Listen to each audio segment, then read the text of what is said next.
जय हिंद दोस्तों। हम हितेश पांडे ज्योग्राफी के साथ साथ कॉन्स्टिट्यूशन संविधान का भी चैप्टर लेकर आ गए हैं। ठीक है, अब हमारे साथ मिलिए और यहाँ पर रटा रटोल बात नहीं होगा, कंसेप्ट पर बात होगी और कंसेप्ट डेवलप करेंगे। पॉलिटी में भी कैसे कंसेप्ट से पढ़ा जाएगा ये हम आप लोगों को बताएंगे। आप लोग हमारे पहले क्लास में आइए हमारे साथ और देखिए कि कैसे कंसेप्ट के साथ एक बार अगर अच्छे से पढ़ लीजिए तो फिर वो लंबे समय तक कैसे याद रहता है ये आप लोगों को दिखाएंगे। हम आज आते हैं, जो हमारा टॉपिक है वो संविधान सभा है।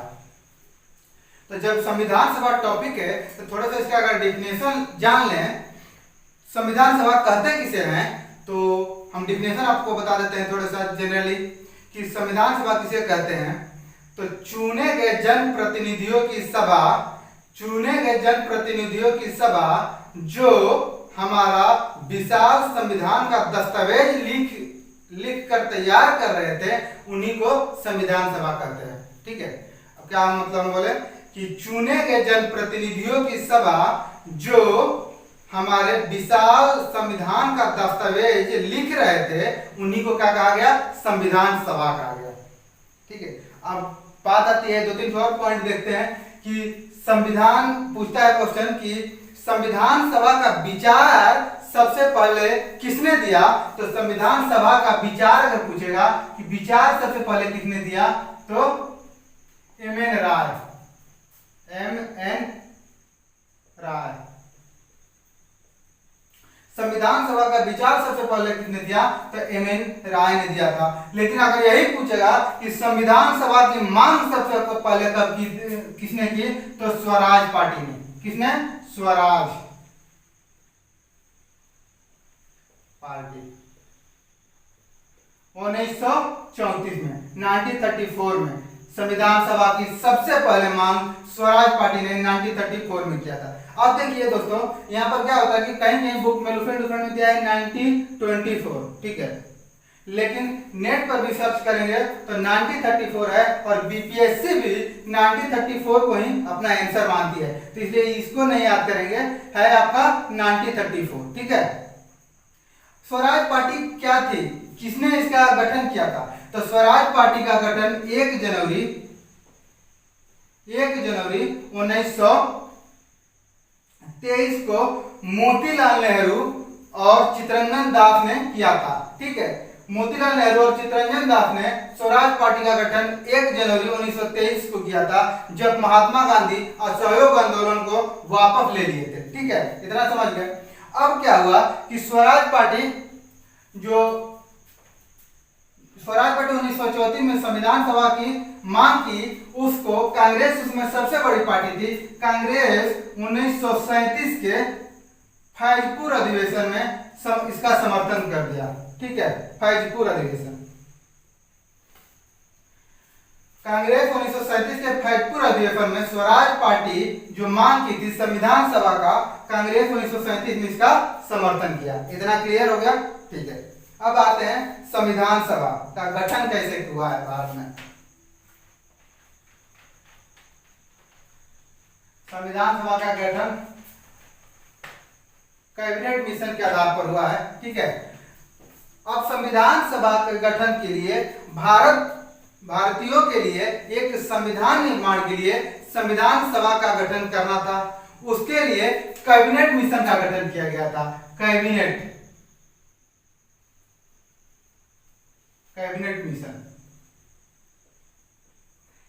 मिशन जुलाई 1946। ठीक है, कैबिनेट मिशन भारतीयों के लिए एक संविधान निर्माण के लिए संविधान सभा के गठन के लिए कैबिनेट मिशन का गठन किया गया। ठीक है, कि भारतीयों के लिए एक संविधान का निर्माण हो, तो संविधान के निर्माण करने के लिए संविधान सभा चाहिए, तो उसी को गठन करने के लिए कैबिनेट मिशन का गठन किया गया। अब कैबिनेट मिशन के कितने सदस्य थे? कैबिनेट मिशन के 3 सदस्य हुए, ये भी देख लेते हैं कौन कौन हुए। पहला हुए ए.बी. अलेक्जेंडर। ठीक है, दूसरा हुए स्टेफर्ड क्रिप्स।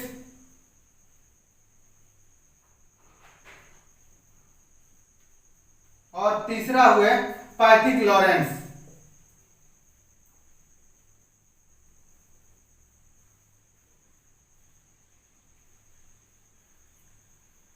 हमारे साथ साथ आप लोग नोट्स बनाते जाइएगा। जब पूरी क्लास खत्म होगी तो आप लोगों के पास एक बेहतरीन नोट्स होगा। चाहे जिस एग्जाम में जाएंगे उससे पहले इससे रिवीजन करके जाएंगे, एक भी क्वेश्चन नहीं छूटेगा, ये मेरा वादा है आपसे, ठीक है। तब पहला सदस्य कौन था? एबी अलेक्जेंडर, स्टेफर्ड क्रिप्स और इसके बाद हुए पैथिक लॉरेंस, ठीक है। अब इसके कुछ संविधान सभा के सदस्यों का निर्वाचन के लिए इसने कुछ नियम कानून बनाए, ठीक है। इसने कुछ स्कीम लाया। भारतीय संविधान सभा के गठन के लिए कैबिनेट मिशन ने कुछ स्कीम लेकर आया। उस स्कीम में क्या क्या था वो देखेंगे, ठीक है। कैबिनेट मिशन ने संविधान सभा के सदस्यों का निर्वाचन के लिए एक स्कीम लेकर आई। उस स्कीम में क्या क्या था वही देखेंगे। पहला था जो संविधान सभा के सदस्य होंगे, ठीक है, उनका निर्वाचन होगा वो जनता नहीं करेगी।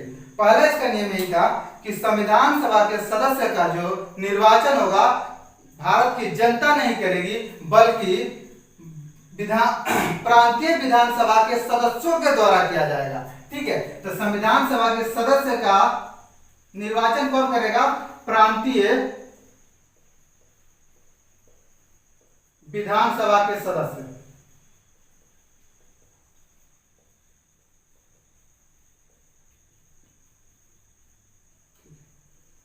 अब हमने डिफिनेशन में आपको बताया था कि चुने गए जनप्रतिनिधियों, तो जनप्रतिनिधि का मतलब जनता का प्रतिनिधि, जनता का प्रतिनिधि जनता द्वारा चुना गया। लेकिन यहाँ पर यह नियम था कि जनता नहीं, डायरेक्ट नहीं चुनेगी। ये जो जनता चुनकर भेजी है प्रांतीय विधानसभा में जो सदस्य, उन्हीं के द्वारा संविधान सभा के सदस्यों का निर्वाचन किया जाएगा, उन्हीं के द्वारा संविधान सभा के सदस्यों का चुनाव किया जाएगा, ठीक है। ये पहला कंडीशन इसका था।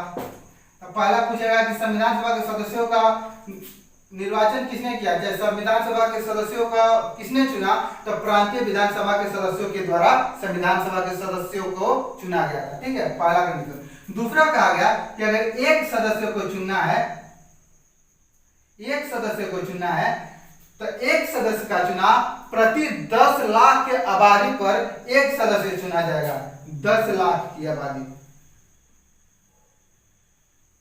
10 लाख की आबादी पर। कैबिनेट मिशन का दूसरा ये रूल था कि एक सदस्य प्रति 10 लाख की आबादी पर एक सदस्य चुना जाएगा, ठीक है। ये इसका दूसरा कंडीशन था कि जहां पर 10 लाख की आबादी हो जाएगी रहेगी, वहां से एक, उस स्थान से एक सदस्य चुनकर आएंगे, ठीक है। अब देखिए इसका तीसरा नियम क्या था? तीसरा इसका स्कीम में क्या था? तीसरा इसके स्कीम में था कि भारतीय संविधान सभा में सदस्यों की संख्या 389 निर्धारित किया गया था। 389। अब कहेंगे कि 389 क्यों सदस्यों को मनोनीत करना, निर्वाचित करना था, ज्यादा और कम क्यों नहीं, ठीक है। तो इसका भी एक तो रीजन था कि हमने अभी बताया कि 10 लाख की आबादी पर एक सदस्य को चुनना था, ठीक है। और उस समय भारत की आबादी लगभग 39 करोड़ थी, 39 करोड़, ठीक है। उस समय भारत की जनगणना तो बहुत पहले से शुरू हो गई थी। भारत की जनगणना लॉर्ड मेयो के शासनकाल में 1871 से ही शुरू हो गई थी, लेकिन ये आंशिक रूप से बहुत छोटे स्तर पर हुआ था। अगर विस्तृत जनगणना 1881 में लॉर्ड रिपन के शासनकाल में चालू हुआ, ठीक है। तो जनगणना तो हो रहा था, तो उस समय लगभग भारत की जनसंख्या 39 करोड़ थी। इसी को देखते हुए 389 सदस्यों को चुनने की बात की गई, ठीक है। अब ये 389 जो सदस्य थे ये कहां से आए थे, इसकी बात आती है, ठीक है। इसको भी देख लेते हैं कि ये जो 389 सदस्य थे ये कहां से आए हैं, ठीक है। तो 389 जो सदस्य थे ये 3 जगह से इसको बांटा गया। एक तो ब्रिटिश भारतीय प्रांत से आए थे। कहां से आए थे? ब्रिटिश भारतीय प्रांत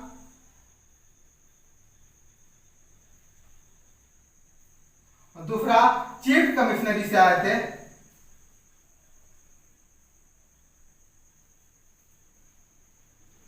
और तीसरा जो आए थे देसी रियासत से।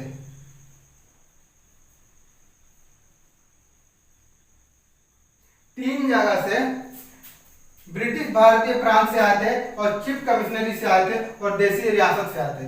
ब्रिटिश भारतीय प्रांत से कितने आए थे 292 292। चीफ कमिश्नरी से कितना आए थे 4 आए थे और देसी रियासत से कितने आए थे 93 आए थे।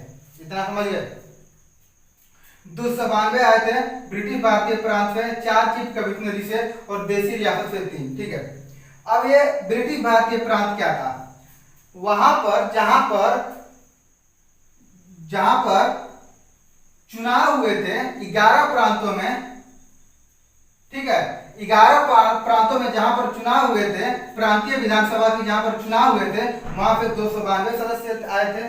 ठीक है, इसके बाद 4 सदस्य चीफ कमिश्नरी से आए थे। और चीफ कमिश्नरी क्या थी, आज के समय में जो यूटी है ना, ये यूटी है, ठीक है, जो सीधे केंद्र सरकार के अंडर में रहता है, उस समय ये गवर्नर के हाथों में रहता था। ठीक है, जो चीफ कमिश्नरी थी वो गवर्नर के हाथों में रहती थी। तो उसी आज के समय में जो यूटी का हाल है वही उसमें चीफ कमिश्नरी था। ठीक है, और देसी रियासत से 93 क्या थे, देसी रियासत कौन थे, ये जब ब्रिटिश का शासन था इंडिया में, उस समय भी भारत के बहुत से छोटे छोटे जगह पर देसी रियासतों का राज था। वहां पर राजा का राज हुआ करता था। वहां पे 93 सदस्य चुनकर आने की बात की गई। ठीक है, अब देखिए ये 4 चीफ कमिश्नरी कौन कौन थे, ये चारों चीफ कमिश्नरी की हम बात चर्चा कर लेते हैं। यहाँ पे क्वेश्चन पूछता है कि निम्नलिखित में से कौन से चीफ कमिश्नरी का जगह है। तो अगर चारों चीफ कमिश्नरी की हम बात कर लेते हैं यहाँ पर। ठीक है, तो ये 4 चीफ कमिश्नरी थी। चीफ कमिश्नरी,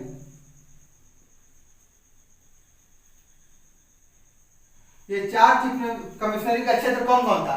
पहला था दिल्ली। ठीक है, दूसरा जो था राजस्थान में अजमेर और मारवाड़ वाला क्षेत्र, अजमेर मारवाड़ वाला क्षेत्र। ठीक है, तीसरा जो था कर्नाटक वाला क्षेत्र में था एक तो कुर्ग। कर्नाटक में एक तो जिला था जिसका नाम था कुर्ग। और चौथा था पाकिस्तान के बलूचिस्तान। कौन सा था, पाकिस्तान का बलूचिस्तान। यही 4 चीफ कमिश्नरी थी वहां उस समय की, बलूचिस्तान। ठीक है, ये 4 चीफ कमिश्नरी थी। अब आते हैं आगे।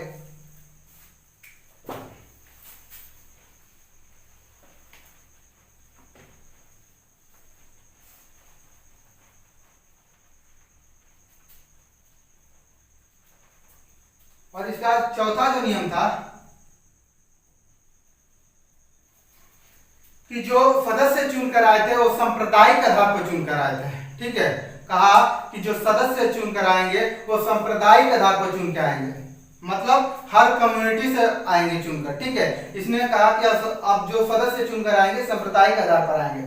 अब ये सांप्रदायिक आधार पर कैसे आएंगे। ठीक है, और इसमें भी 2 कंडीशन था, देखिएगा यहाँ पर, समझिएगा बात को, कि जो 389 सदस्य थे, ठीक है, इसमें से 93 जो थे वो देसी रियासत से थे। ठीक है, और यहाँ पर जो 93 देसी रियासत से थे, जो 93 देसी रियासत थे, यहाँ पर तो कोई प्रांतीय विधानसभा की चुनाव हुआ नहीं था। यहाँ पर स्वतंत्र राजा राज करते थे।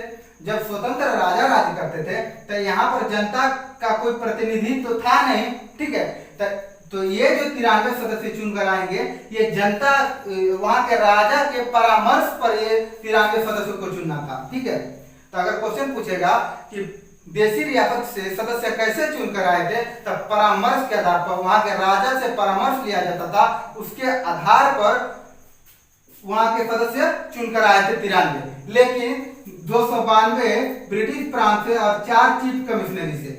ठीक है, 296 इन 296 का चुनाव हुआ था। ठीक है, तब कहा गया, तो उसके अगले नियम में था कि ये जो 296 सदस्य थे वो 296 सदस्य सांप्रदायिक के आधार पर ये सदस्य चुनकर आएंगे।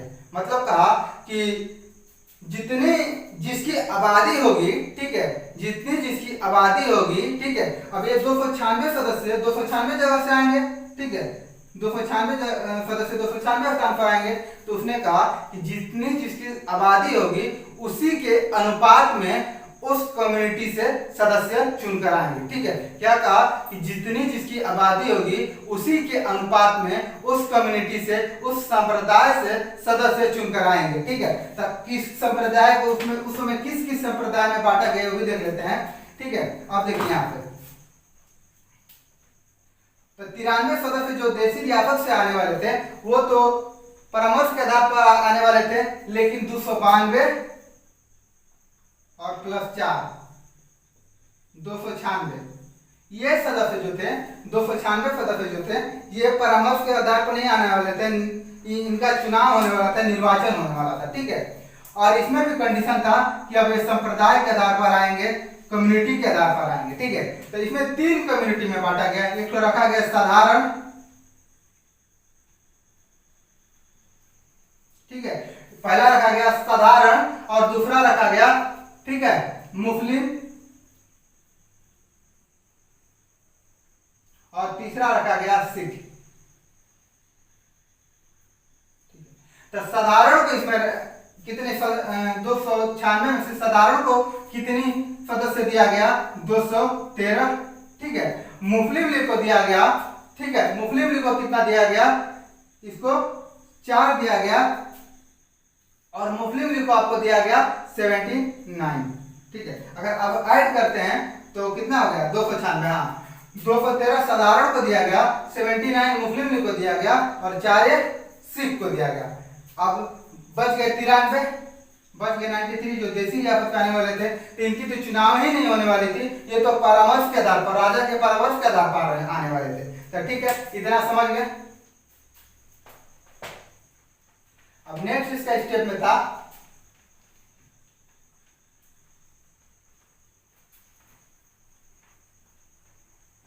कि जो 296 सदस्य चुनाव लड़कर आने वाले थे, ठीक है, तो वो सदस्य कहां से आएंगे। उस समय भारत में विभिन्न दल थे, ठीक है, ठीक है। तो किस दल को कितना सीट मिला है उसके बारे में चर्चा करते हैं। तो उस समय विभिन्न दल से किस दल से कितने सदस्य आएंगे वो देखेंगे। तो उस समय सबसे बड़ी जो दल था उसका नाम था क्या, कांग्रेस।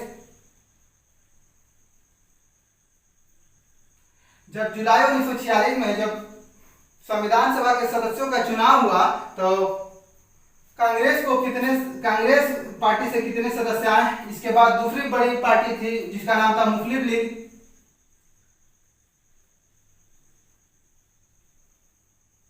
मुस्लिम लीग से कितने आए। और इसके बाद जैसे कृषक प्रजापति थी, कम्युनिस्ट पार्टी थी और छोटे छोटे बहुत सारे छोटी छोटी पार्टियां थी, तो उसको हम अन्य मान लेते हैं। अन्य से कितने आए, ठीक है। टोटल 296 के लिए चुनाव हुआ था, तो इसमें कांग्रेस को मिला 208, ठीक है, मुस्लिम लीग को मिला 73, ठीक है, और इसके बाद अन्य को मिला 15, टोटल 296, ठीक है। इतना समझ गए। हमने अब तक क्या क्या पढ़ा, रिवीजन एक बार देख लेते हैं। हमने पढ़ा कि कैबिनेट मिशन का गठन जुलाई 1946 में हुआ, ठीक है। कैबिनेट मिशन के 3 सदस्य ए.बी. अलेक्जेंडर, पैट्रिक लॉरेंस और एस्टेवर्ट क्रिप्स, ठीक है। इसके बाद हमने पढ़ा कि कैबिनेट मिशन के नियम, कई सारे नियम थे। उसने कहा कि जो संविधान सभा के सदस्य का निर्वाचन होगा वो जनता द्वारा नहीं होगा, वो होगा वो प्रांतीय विधान सभा के सदस्यों के द्वारा होगा। दूसरा उसका कंडीशन था कि प्रत्येक सदस्य 10 लाख की आबादी पर चुनकर आएंगे, ठीक है। इसके बाद उसका था कि सांप्रदायिक आधार पर संविधान सभा के सदस्य चुनकर आएंगे, ठीक है। इसमें बांटा गया 296 में से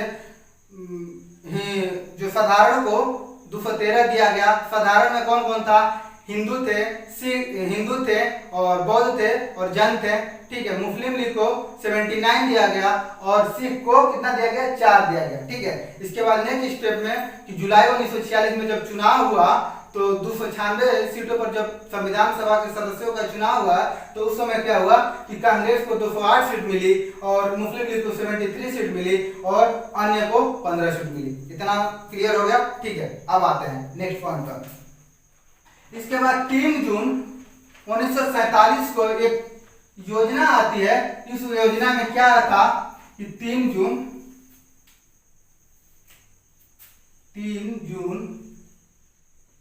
1947, ठीक है, 3 जून 1947 को एक योजना आती है। इस योजना में कहा गया कि पाकिस्तान के लिए एक अलग संविधान सभा बनाई जाएगी। ठीक है, इसमें कहा गया कि पाकिस्तान के लिए एक अलग संविधान सभा बनाई जाएगी। तो उस समय हमारे संविधान सभा में 389 सदस्य थे। आप बताइए, पाकिस्तान के लिए अलग संविधान सभा बनाई जाएगी और पाकिस्तान में कौन कौन से क्षेत्र दिया गया उसकी भी चर्चा थोड़ा सा कर लेते हैं।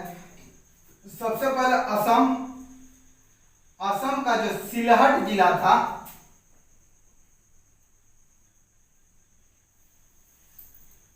ये पाकिस्तान के क्षेत्र में आया। ठीक है, यहाँ से जो सदस्य चुनकर आए थे वो पाकिस्तान के संविधान सभा में रहेंगे। ठीक है, और ये जो असम का सिलहट था ये जनमत संग्रह से पाकिस्तान में मिला था। क्या, वहां की जनता का वोटिंग से ये पाकिस्तान में मिला था, असम वाला क्षेत्र, असम का सिलहट जिला। दूसरा का था आपको बंगाल वाला क्षेत्र। ठीक है, बंगाल वाले क्षेत्र में जो आज के समय में पश्चिम बंगाल है और बांग्लादेश है, वो सारा बंगाल का क्षेत्र था। ठीक है, और इसके बाद ये पहला हो गया, ये दूसरा हो गया। तीसरे स्थान पर आते हैं तो ये आ गया पंजाब वाला क्षेत्र। ठीक है, और चौथे स्थान पर आ गया आपका पश्चिमोत्तर प्रांत।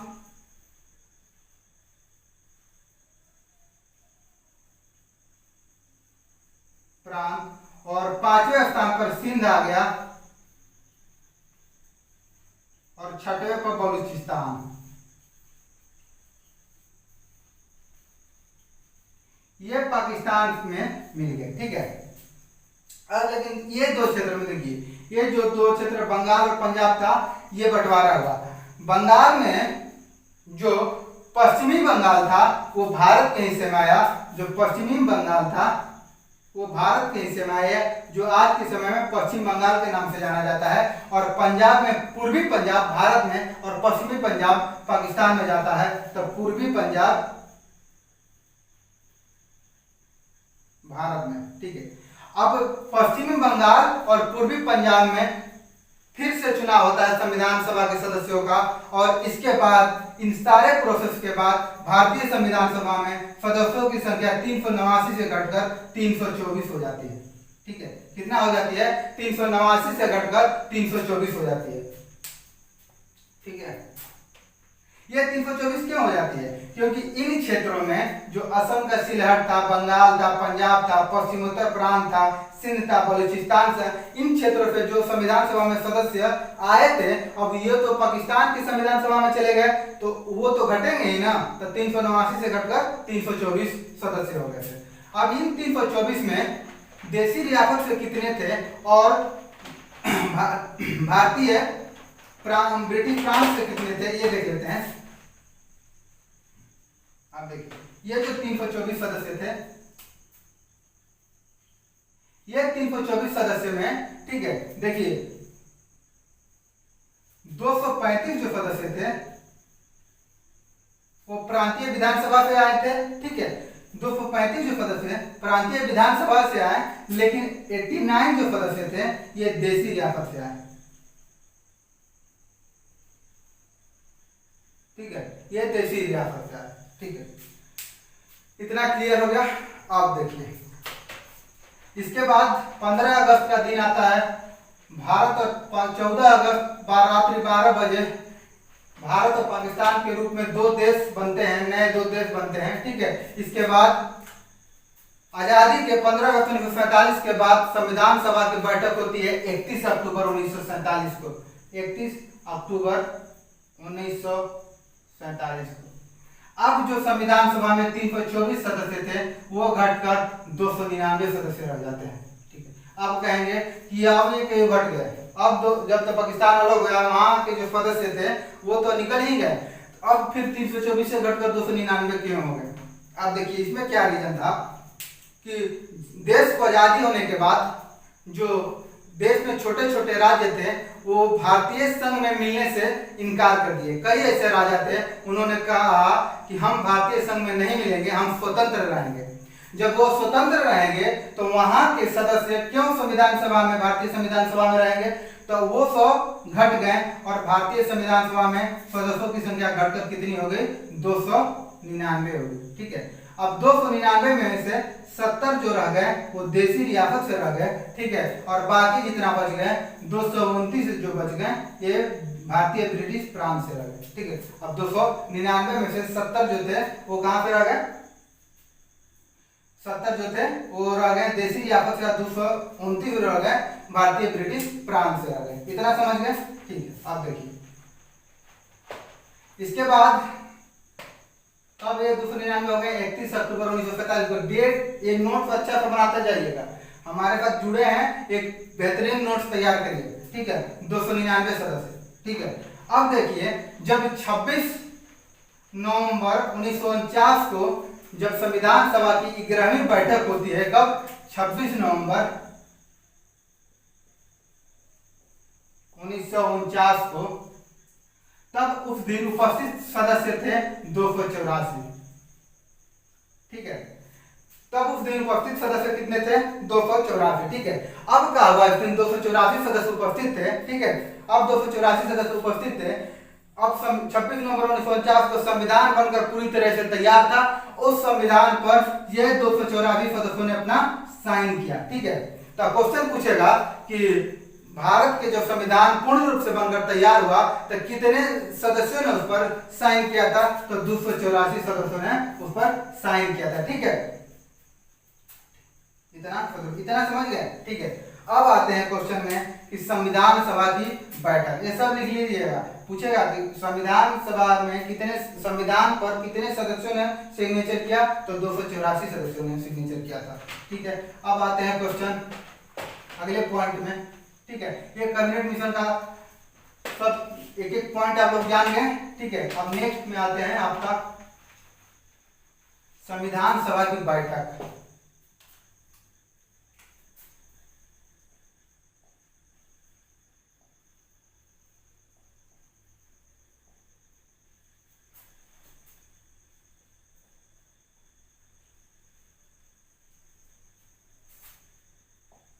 ठीक है, अब देखिए जब जुलाई और अगस्त में संविधान सभा के सदस्यों का निर्वाचन हो गया तो उसका प्रथम बैठक 9 दिसंबर 1946 को हो जाता है। ठीक है, 9 दिसंबर 1946 को संविधान सभा का प्रथम बैठक होता है। ठीक है, जिसका अध्यक्ष सच्चिदानंद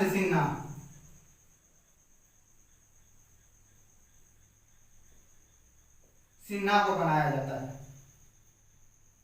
ठीक है, 9 दिसंबर 1946 को संविधान सभा की प्रथम बैठक होती है, उसका अध्यक्ष सच्चिदानंद सिन्हा को बनाया जाता है। और 9 दिसंबर 1946 को संविधान सभा की जो प्रथम बैठक होती है, ठीक है, वो कहां पर होती है, ये दिल्ली में होती है। कहां पर होती है, क्वेश्चन कई बार पूछा है, ये कहां हुई थी, ये दिल्ली में होती है। ठीक है, लेकिन 9 दिसंबर 1946 को जो संविधान सभा की बैठक हुई, मुस्लिम लीग ने इसका बहिष्कार कर दिया और इसके 2 दिन बाद, ठीक है, इसके 2 दिन बाद 11 दिसंबर 1946 को संविधान सभा की द्वितीय बैठक होती है, जिसका अध्यक्ष डॉक्टर राजेंद्र प्रसाद बनते हैं। डॉक्टर राजेंद्र प्रसाद। ठीक है, जिसका अध्यक्ष डॉक्टर राजेंद्र प्रसाद को बनाया जाता है। ठीक है, अब देखिए सच्चिदानंद सिन्हा को भारतीय संविधान सभा का अस्थायी अध्यक्ष बोला गया। अस्थायी, ये अस्थायी नहीं रहे इसलिए इनको अस्थायी अध्यक्ष पूछेगा। अगर पूछेगा कि संविधान सभा का अस्थायी अध्यक्ष कौन है, तो सच्चिदानंद सिन्हा। लेकिन पूछेगा क्वेश्चन कि संविधान सभा का अस्थायी अध्यक्ष कौन है, तो डॉक्टर राजेंद्र प्रसाद है। ठीक है, इतना समझ गए। अब देखिए इसके 2 दिन बाद फिर इसमें +2, इसके 2 दिन बाद 13 दिसंबर 1946 को पंडित जवाहरलाल नेहरू ने संविधान सभा के सामने उद्देश्य प्रस्ताव रखा। ठीक है, वो उद्देश्य प्रस्ताव क्या था? जो आज के संविधान में प्रस्तावना के रूप में जिसे जानते हैं, ठीक है, वही उद्देश्य प्रस्ताव था। ठीक है, अब 13 दिसंबर 1946 को पंडित जवाहरलाल नेहरू ने संविधान सभा के सामने उद्देश्य प्रस्ताव को रखा, जिसको 22 जनवरी 1947 को संविधान सभा ने स्वीकार कर लिया। ठीक है, अब क्वेश्चन पूछेगा कि संविधान सभा ने उद्देश्य प्रस्ताव को कब स्वीकार किया? तो 22 जनवरी 1947 को संविधान सभा ने उद्देश्य प्रस्ताव को स्वीकार कर लिया। ठीक है, अब जब उद्देश्य प्रस्ताव को संविधान सभा ने स्वीकार कर लिया, तब संविधान निर्माण की प्रक्रिया शुरू होती है और संविधान लिखने के लिए कई सारे समितियां का गठन संविधान सभा द्वारा की जाती है। ठीक है, कई सारी समितियां का गठन संविधान सभा द्वारा की जाती है। उसमें से लगभग 15 समितियां का गठन किया गया था। ठीक है, और उन 15 समितियों में कुछ समितियां इंपॉर्टेंट है, जिसके अध्यक्ष को पूछता है बार बार। ठीक है, और जो अध्यक्ष को इम्पोर्टेंट है, जिन समिति के अध्यक्ष इम्पोर्टेंट है, वो हम आपको बता दे रहे हैं। सबको याद करने की जरूरत नहीं है, लेकिन जो पूछता है एग्जाम में हम सबको बता दे रहे हैं। ठीक है, अब आइए देखते हैं कि किस समिति के कौन कौन से अध्यक्ष हुए। ठीक है, अब आते हैं, देखिए नियम समिति, यहाँ पर संविधान सभा को मिटा दे रहे हैं। देखिए नियम समिति, सबसे पहला समिति मान लेते हैं नियम समिति। नियम समिति के अध्यक्ष जो थे डॉक्टर राजेंद्र प्रसाद, डॉक्टर राजेंद्र प्रसाद थे। ठीक है, फिर आती है संचालन समिति, दूसरा है संचालन समिति। संचालन समिति के भी अध्यक्ष कौन थे? डॉक्टर राजेंद्र प्रसाद थे। ठीक है, डॉक्टर राजेंद्र प्रसाद। फिर आता है तीसरा का प्रांतीय संविधान समिति। ठीक है, अब देखिए प्रांतीय संविधान समिति याद करने का तरीका क्या है? जब देश आजाद हुआ था तब कई सारे छोटे छोटे राजा बोले कि हम भारतीय संघ में शामिल नहीं होंगे। ठीक है, तो सरदार वल्लभ भाई पटेल को ये जिम्मेदारी दी गई कि आप सारे छोटे छोटे राज्यों को भारतीय प्रांत में मिलाइए। ठीक है, तो जब प्रांतों का गठन का जिम्मेदारी वल्लभ भाई पटेल के पास था, इसलिए याद करने के लिए है कि प्रांतीय संविधान सभा की प्रांतीय संविधान समिति का अध्यक्ष कौन था? वल्लभ भाई पटेल। वल्लभ भाई पटेल, जिन्हें लौह पुरुष के नाम से भी जाना जाता है, वल्लभ भाई पटेल। फिर आता है सलाहकार समिति। ठीक है, सलाहकार समिति के भी अध्यक्ष थे वल्लभ भाई पटेल। ये टिक मार दे रहे हैं, लिख लीजिएगा आप लोग। अब देखिए सलाहकार समिति में 4 उप समितियां थी। ठीक है, सलाहकार समिति में 4 उप समिति थी। आपको चारों नहीं याद करना है, लेकिन 2 ठो पूछता है, 2 ठो को याद करना है। ठीक है, मूल अधिकार उप समिति के अध्यक्ष कौन थे? मूल अधिकार उप समिति के अध्यक्ष जेबी कृपलानी थे। जेबी कृपलानी। ठीक है, फिर दूसरा का है अल्पसंख्यक उप समिति के अध्यक्ष कौन थे? एच.सी. मुखर्जी।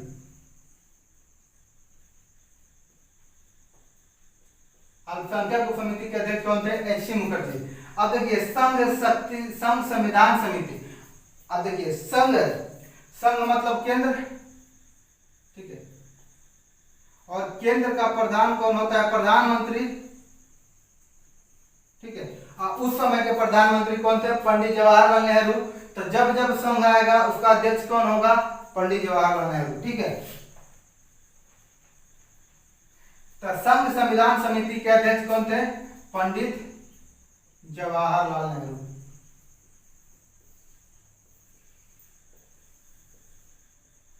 ठीक, इसके बाद है संघ शक्ति समिति। इसका भी कौन होगा? पंडित जवाहरलाल नेहरू।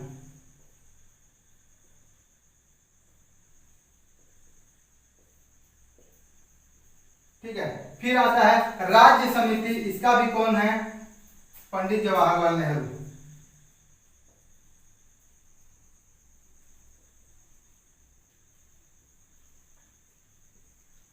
फिर आता है नेक्स्ट पर राष्ट्रीय ध्वज के लिए तदर्थ समिति, राष्ट्रीय ध्वज के लिए तदर्थ समिति का अध्यक्ष जो थे डॉक्टर राजेंद्र प्रसाद थे। ठीक है, कौन थे? डॉक्टर तदर्थ समिति के अध्यक्ष कौन थे? डॉक्टर राजेंद्र प्रसाद।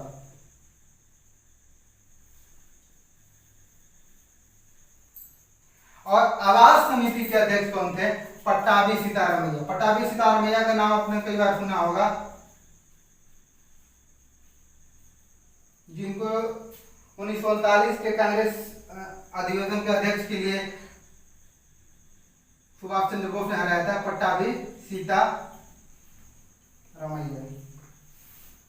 ठीक है, तो ये कुछ इंपॉर्टेंट समिति थी जिनके अध्यक्ष को हम लिख दिया है, और आप लोग इसको स्क्रीनशॉट ले लीजिए या फिर नोट्स में तो नोट्स बनाएंगे ही, नोट्स में अच्छी तरीके से इसको लिख लीजिएगा। ठीक है, अब आते हैं आपको सबसे इंपॉर्टेंट जो रह गया समिति, प्रारूप समिति, उसके बारे में चर्चा करते हैं। ठीक है, मिटा दे रहे हैं इसको।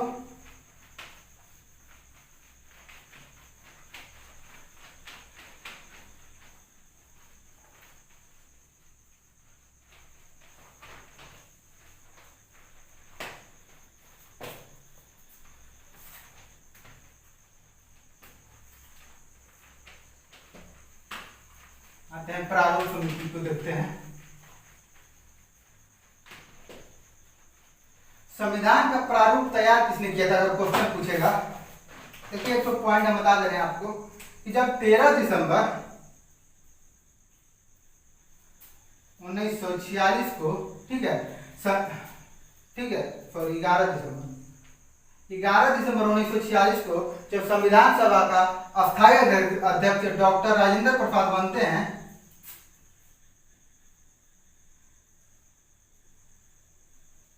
तो इसी दिन संविधान सभा का उपाध्यक्ष का पद H.C. मुखर्जी को दिया जाता है। ठीक है, और संविधान सभा का संवैधानिक सलाहकार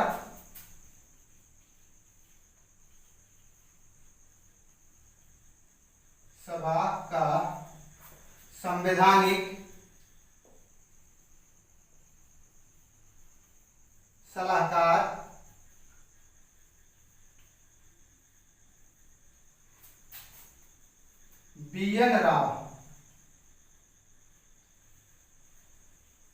राव को नियुक्त किया जाता है। बेनेगल नरसिंह राव, इनका पूरा नाम था बेनेगल नरसिंह राव। ठीक है, इतना समझ गया कि संविधान सभा का संवैधानिक सलाहकार कौन था? तो बी.एन. राव, बेनेगल नरसिंह राव। ठीक है, अब इन्होंने संविधान सभा का प्रारूप सबसे पहले किसने तैयार किया था? तो बेनेगल नरसिंह राव। ठीक है, कौन सा तैयार किया था? बेनेगल नरसिंह राव। ठीक है, आप देखते हैं कि जब संविधान सभा का प्रारूप जो बेनेगल नरसिंह राव ने तैयार कर दिया, तो उसको देखने के लिए, उसको पढ़ने के लिए, उसको एक व्यवस्थित ढंग से सजाने के लिए, ठीक है, उसके कमी विषय को दूर करने के लिए, जो उसकी कमियां को दूर करने के लिए, ठीक है, एक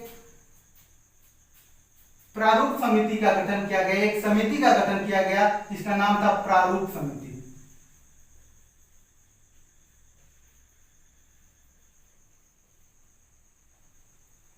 ठीक है, प्रारूप समिति। अब क्वेश्चन पूछेगा कि संविधान सभा का प्रारूप किसने तैयार किया? तब बी.एन. राव ने। उस प्रारूप को पढ़ने के लिए, उसको व्यवस्थित ढंग से सजाने के लिए, उसमें जो कमियां होंगी उसको दूर करने के लिए एक समिति की गठन की गई जिसका नाम था प्रारूप समिति। ये 7 सदस्यीय समिति थी। कितना सदस्य थी इसमें थे? 7 सदस्य थे। 7 सदस्य वाली ये एक समिति थी। ठीक है, इसका गठन किया गया जो था 29 अगस्त 1947 को।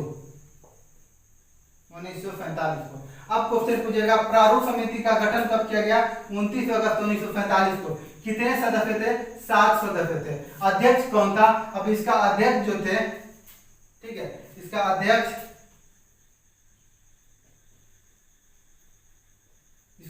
थे डॉक्टर भीमराव अंबेडकर।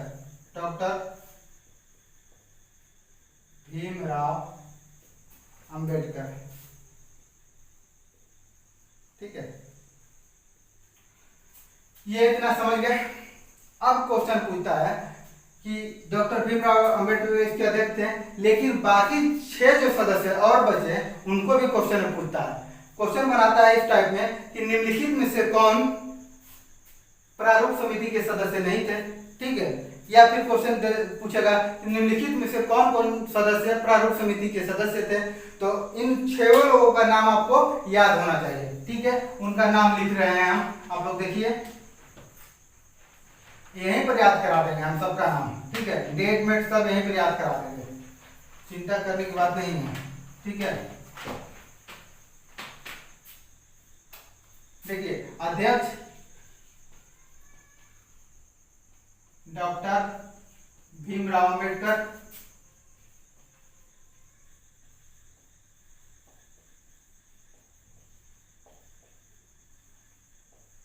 ठीक है। इसके बाद पहला सदस्य होगा, इनका दूसरा सदस्य जो थे, ठीक है, प्रारूप समिति का दूसरा सदस्य थे अल्लादी कृष्णा स्वामी अय्यर। कौन थे? अल्लादी कृष्णा स्वामी। तीसरा थे गोपाला स्वामी।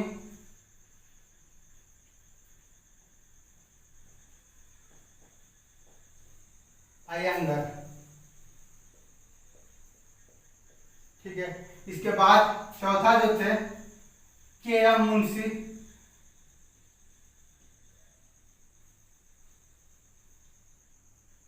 ठीक है। पांचवा थे मोहम्मद सादुल्लाह,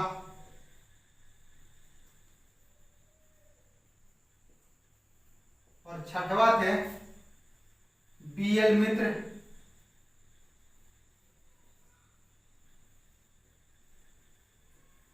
जब बी.एल. मित्र मर गए तो इनके स्थान पर जो आए थे उनका नाम था एन. माधवराव।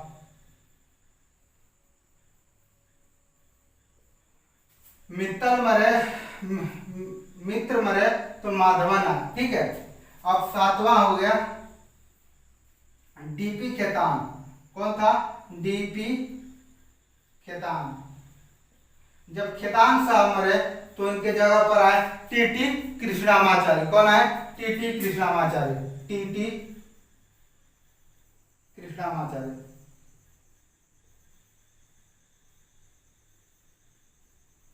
ठीक है। इतना आपको, ये 7 सदस्य थे प्रारूप समिति के, ठीक है। अब देखिए क्वेश्चन पूछेगा आपसे, प्रारूप समिति, ठीक है। जब प्रारूप समिति का गठन 29 अगस्त 1947 को हो जाता है, तो जब ये अपना प्रारूप संविधान का प्रारूप जब तैयार कर लेता है तो संविधान सभा के अध्यक्ष के सामने सबसे पहले कब रखा, ठीक है। क्वेश्चन पूछेगा, ठीक है। तो 21 फरवरी 1948 को क्वेश्चन पूछेगा कि प्रारूप समिति संविधान का प्रारूप संविधान सभा के अध्यक्ष के सामने सबसे पहले कब रखा? तो 21 फरवरी 1948 को, ठीक है। इसके बाद संविधान सभा के अध्यक्ष उसमें कई सारे त्रुटियां को दूर करने के लिए कई सारे संशोधन करने की बात कही, तो उसमें कई सारे संशोधन और उसमें जो कमियां थी उसको दूर करने के बाद द्वितीय बार संविधान सभा के अध्यक्ष के सामने प्रारूप संविधान का प्रारूप कब रखा गया? तो 26 अक्टूबर 1948 को रखा गया, ठीक है। तो संविधान सभा के अध्यक्ष के सामने संविधान का प्रारूप दूसरी बार कब रखा गया? तो 26 अक्टूबर 1948 को। पहली बार कब रखा गया था? 21 फरवरी 1948 को। कई बार पूछा गया ये क्वेश्चन है, ठीक है। इतना समझ गए। अब आते हैं नेक्स्ट पॉइंट पर।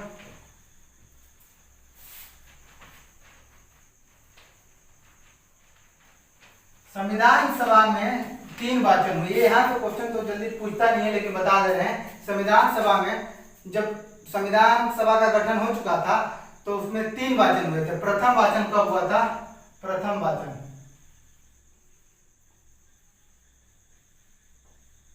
4 नवंबर 1948 को हुआ था। द्वितीय वाचन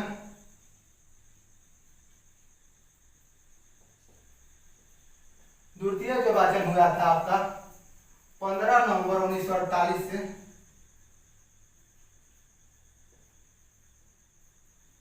48 से आपका हुआ था आपका 17 अक्टूबर 1949 तक, ठीक है।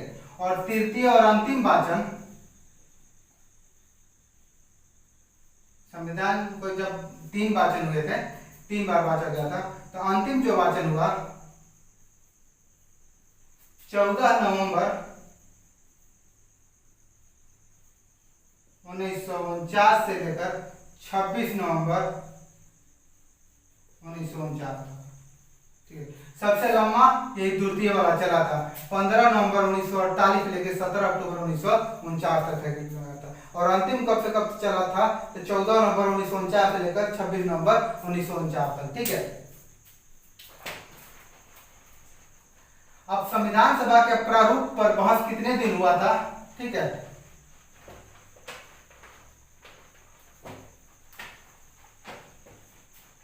संविधान सभा के प्रारूप पर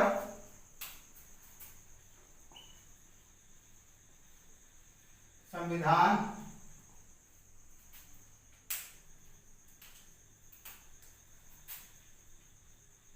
सभा के प्रारूप पर बहस कितने दिन हुआ था, 114 दिन हुआ था। संविधान सभा के प्रारूप पर बहस 114 दिन हुआ था, ठीक है। अब इसके बाद क्वेश्चन पूछेगा कि संविधान को बनाने में कितना समय, संविधान को लिखने में कितना समय लगा था, तो 2 वर्ष 11 माह और 18 दिन लगा था, ठीक है। संविधान को लिखने में कितना खर्च आया था, तो 63 लाख 96,000 के आसपास आया था, ठीक है। तो ये मोटा मोटी याद रखिए कि 63 लाख के आसपास, 63 लाख से ज्यादा आया था, 14 लाख से कम आया था, तो याद कर लीजिए 63 लाख संविधान निर्माण में जो खर्चा टोटल आया था वो 63 लाख आया था, ठीक है। आप देखिए जब संविधान बनकर तैयार हुआ 26 नवंबर 1949 को, इसी दिन 284 सदस्यों ने संविधान पर सिग्नेचर किया था। तो जब 26 नवंबर 1949 को संविधान पूरी तरह से बनकर तैयार हुआ था, लेकिन इस दिन पूरी संविधान लागू नहीं हुआ, आंशिक रूप से लागू हुआ था। इस दिन 15 आर्टिकल भारतीय संविधान में लागू हो गया था। कितने अनुच्छेद लागू हुए, 15 अनुच्छेद। वो कौन कौन से अनुच्छेद लागू हुए थे उसको देख लेते हैं। पहला नागरिकता से अनुच्छेद लागू हुए थे, कौन कौन, 5, 6, 7, 8 और 9, ठीक है। इतना कौन कौन, 5, 6, 7, 8, 9, ये सभी नागरिकता से संबंधित है, ठीक है। इसके बाद था जो 60 राष्ट्रपति का शपथ, ठीक है। इसके बाद जो अनुच्छेद था आपका 324 निर्वाचन, ठीक है। इसके बाद जो अनुच्छेद था 366, फिर इसके बाद जो था 367, ठीक है। इसके बाद नेक्स्ट जो था ऊपर लिख दे रहे हैं, ठीक है, 367। इसके बाद जो था 379, फिर जो था 380, इसके बाद था 388, फिर था नेक्स्ट जो था 391, फिर था 392 और फिर था 393। ये 15 अनुच्छेद 26 नवंबर 1949 को ही लागू हो गए थे, ठीक है। इसी दिन 26 नवंबर 1949 को 11वीं बैठक थी, संविधान सभा का 11वीं बैठक 26 नवंबर 1949 को हुई थी। अब संविधान सभा का टोटल बैठक कितना हुआ था, ठीक है। संविधान सभा का टोटल बैठक कितना हुआ था, तो संविधान सभा का टोटल बैठक 12 बैठक हुआ था, ठीक है, ठीक है। टोटल 12, 11 + 1 12 बैठक कितना हुआ था, तो 11 + 1। जो अंतिम ये हुआ था 12वां, वो हुआ था 24 जनवरी 1950 को। इस 24 जनवरी 1950 को 2-3 कार्य हुए थे जो क्वेश्चन में बार बार पूछा जाता है आपको। सबसे पहला कि इसी दिन भारत के प्रथम राष्ट्रपति डॉक्टर राजेंद्र प्रसाद ने शपथ लिया था। ठीक है, डॉक्टर राजेंद्र प्रसाद ने इसी दिन शपथ लिया था। शपथ भारत के प्रथम राष्ट्रपति डॉक्टर राजेंद्र प्रसाद का शपथ 24 जनवरी 1950 को हुआ था। दूसरा इससे क्वेश्चन पूछेगा कि 24 जनवरी 1950 को भारत संविधान सभा द्वारा भारत का राष्ट्रीय गीत को अपनाया गया था। भारत की राष्ट्रीय गीत को अपनाया गया। ठीक है, इसी दिन भारत की राष्ट्रीय गान को भी अपनाया गया, जन गण मन को। ठीक है, तो ये 24 जनवरी को ये 3 इंपॉर्टेंट कार्य हुए थे। ठीक है, अब आता है, अब फाइनली 26 जनवरी 1950 को भारत का संविधान बनकर तो 26 नवंबर 1949 को ही बन गया था, लेकिन 26 जनवरी 1950 को भारत का संविधान पूर्ण रूप से पूरे देश में लागू हो गया। तो ये कब लागू हुआ? 26 जनवरी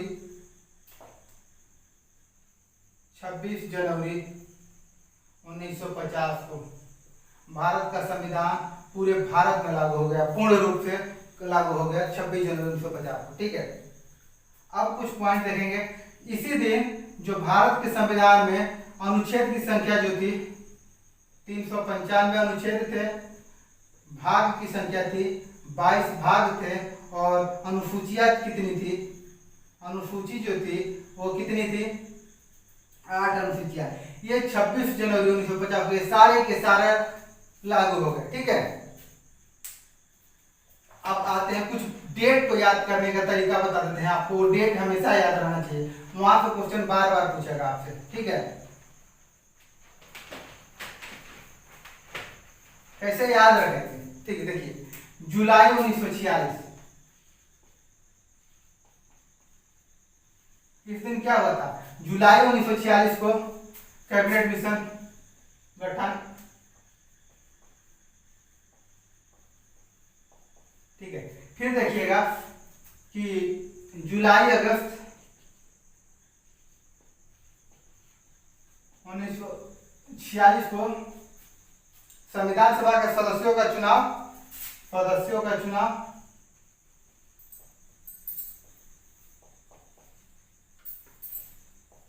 ठीक है, फिर नेक्स्ट में अगर याद करना चाहें तो फिर क्या करेंगे? 22 जुलाई 1947 को संविधान सभा द्वारा भारत का झंडा को जो है राष्ट्रीय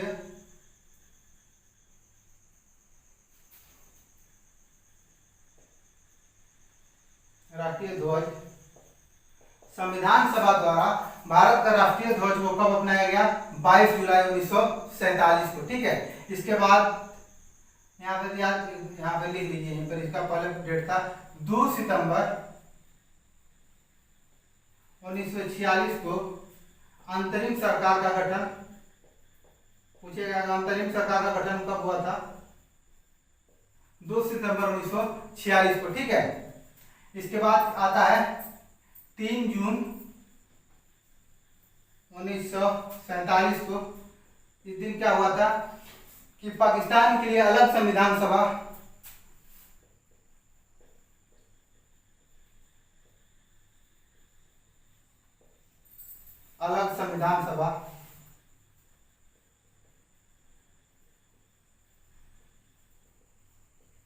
ठीक है, इसके बाद आता है क्वेश्चन 3 जून के बाद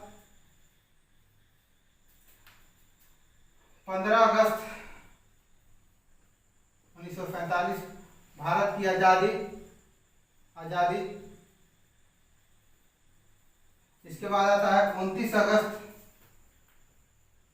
1947 प्रारूप समिति का गठन।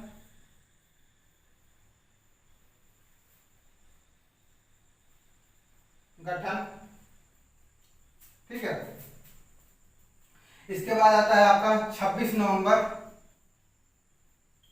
1949, संविधान बनकर पूरी तरह से तैयार।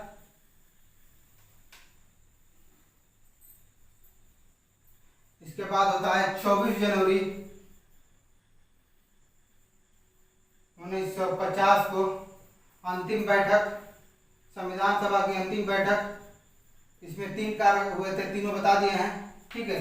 इसके बाद लास्ट होता है 26 जनवरी 1950 को, ठीक है।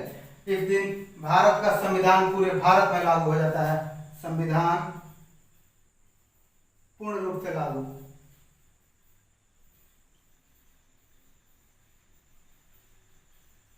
ठीक है, ये हमने देखा आज कि भारत का संविधान सभा के बारे में होल जानकारी एक ही वीडियो में पूरी जानकारी दे दिए हैं।